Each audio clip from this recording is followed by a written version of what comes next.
Whenever I was coming out of school, everybody was like, oh, as a designer, you have two options. You can do corporate or consulting. And I was like, I'll never do corporate. Like, I figured, in corporate, you would never know who your VP is, and you'd never really know who you're reporting to, or you wouldn't have as much control over the product and what happens with it, or you wouldn't be able to influence where the company goes with something. And it was exactly the opposite, so it surprised me.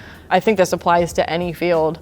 A lot of times, if we go into a male-dominated field as a female, we have this feeling that we have to compete or compare ourselves to them. I think that's good to an extent. It pushes us, but one of the things that I've found working here is that it's more about figuring out who you are and what makes you unique, and not so much about comparing yourself or trying to be the best one at anything, but what is it that makes you you? What do you have to bring to the table?